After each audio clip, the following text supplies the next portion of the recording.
you have to bring this into school, Lily? You do, quiz. And that's the symbol of the 1892. And that's starts off then again. So this is the that's page 1. Yeah, that's the first page of.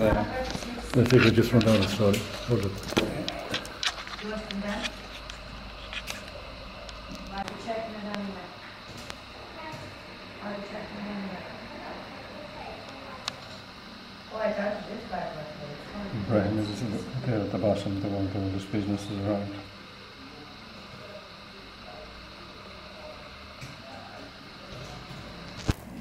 No, John, first page of the... First page of the Mayo was in December the 3rd, 1892. How many pages are in it at the time? 4 pages at that time. 4 pages. And what's on the second page? Second page now is a lot of notices and... Add the notices. Yeah. You see who was on business that time.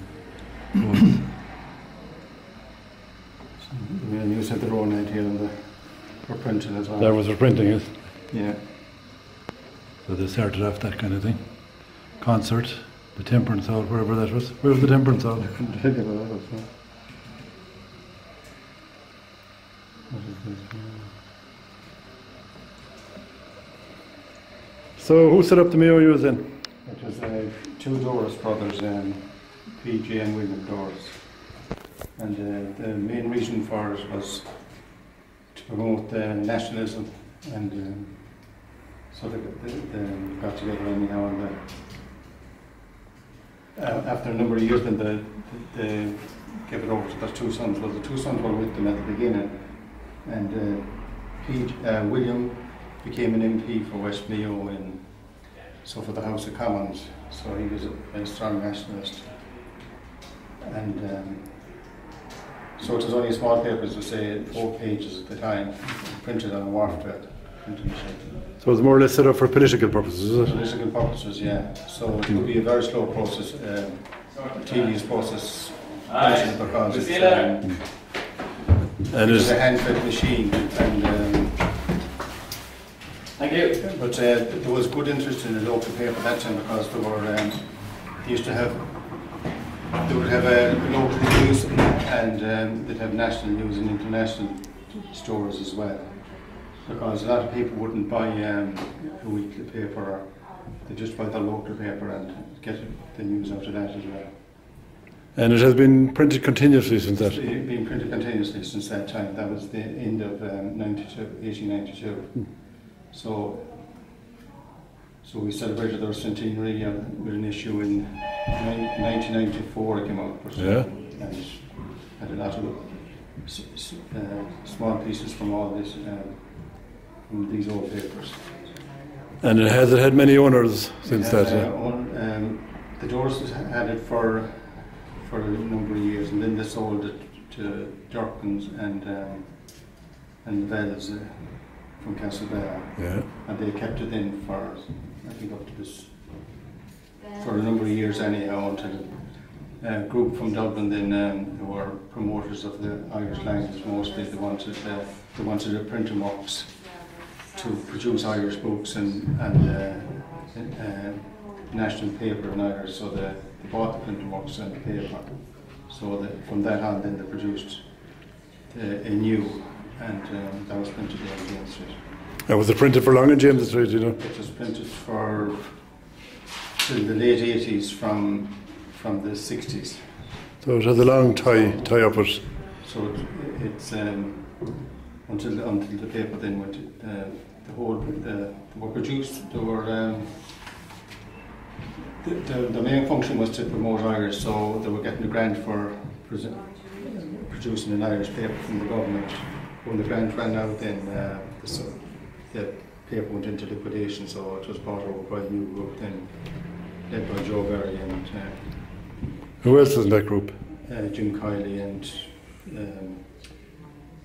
George Conroy, was it? George Conroy and Colm O'Neill. So they're the present owner. Well, at that time the paper was being printed by a Costa press, which was that changed in the 60s into a smaller. This is a broadsheet, but it went to a half the size then to a tabloid. One of the first in in Mayo, well, definitely the first in Mayo, but one of the first in the country to go tabloid. And when did that happen?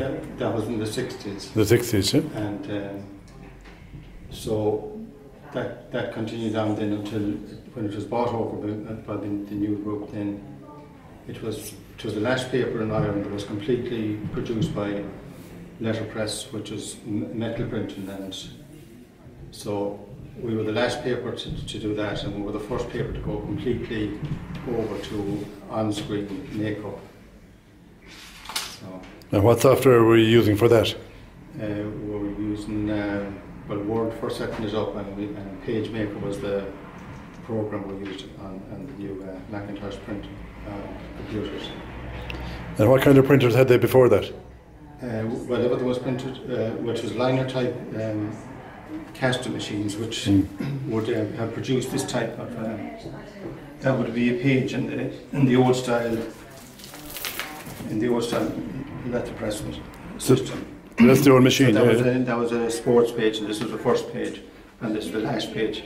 So you'd have the first and the last together. And did you work on this machine? I did, yeah. We used to use this mostly this was only for proofing page, taking a first proof before we put it onto the main machine.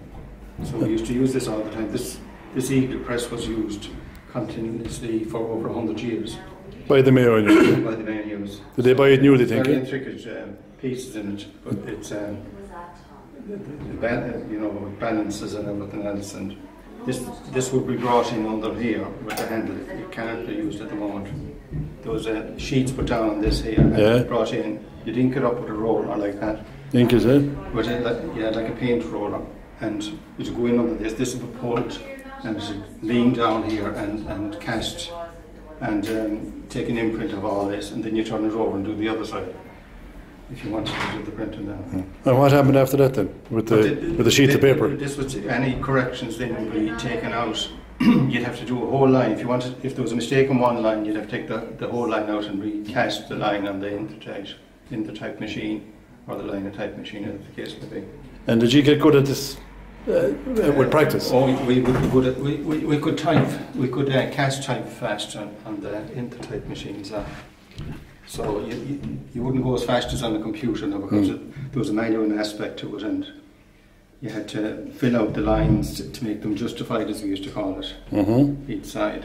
And how long would you do maybe set most of those. It'd take a whole maybe 8 hours to do them 2 pages a second. And you wouldn't have any mistakes, would you? You wouldn't have any after a while. You get used to it.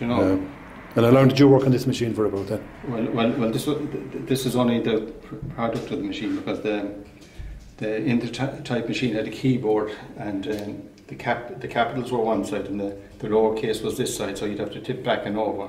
Okay, a different keyboard altogether. And when was this decommissioned then? Well, once we moved into the computers, we didn't use this ever again. No. Okay. There was no use for it after. It was a great thing to keep it, wasn't it? Oh, it was lovely, yeah. Does anybody want to throw it out at the time, no? Oh no, I wouldn't throw this one out. You wouldn't throw this one out? They had no room then for the liner type or Intertype machines. But there was other work done as well in the Mayo News. We used to print books and tickets and all sorts of docket books and posters and everything else. Do you do that anymore, no? No. And we used to use the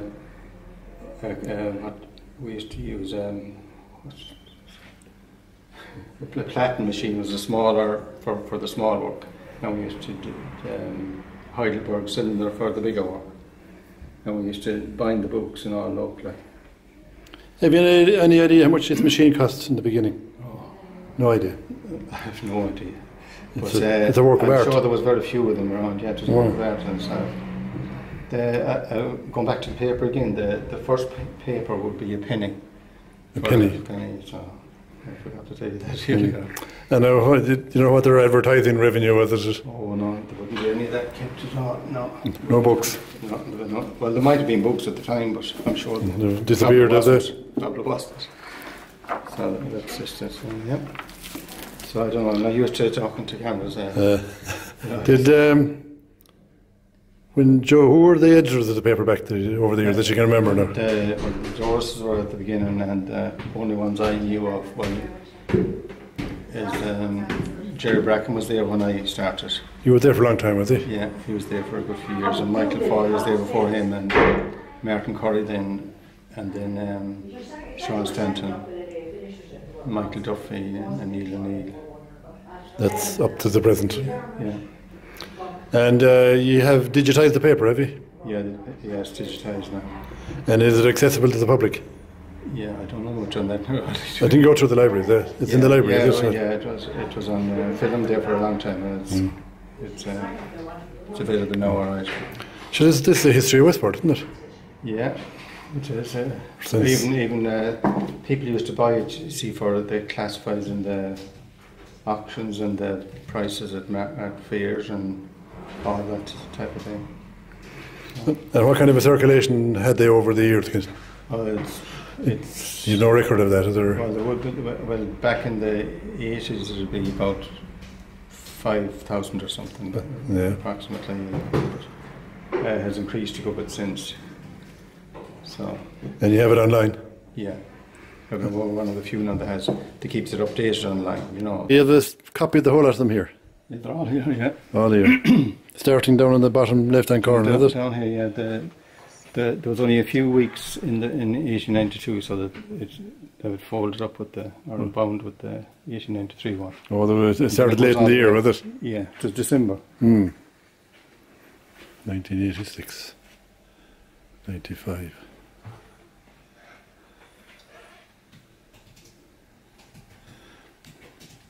Do you keep many copies, or is it one copy? Well, we have one copy, yeah. But there was years now that the paper is so thick that it might take a few. No, to hold it. One paper, yeah. And was there better paper at the time? Was there better quality paper, was it? No, When it was thicker, no? it was different paper, you know. This paper now is suitable for the type of printing that's being done with, you know. But letterpress had to be different as well. It had to be thick enough. And how do you distribute it? Well, it's distributed by a company, you know, that drops it off at The various shops. in each town, you know, and then someone locally distributed it after. Yeah. And you have them, do you send it abroad? Yeah, England and- there was a lot more going abroad years ago, but postage is restrictive now, you know, and Okay. people look at online as well. So it has a future. So, oh yeah, hopefully.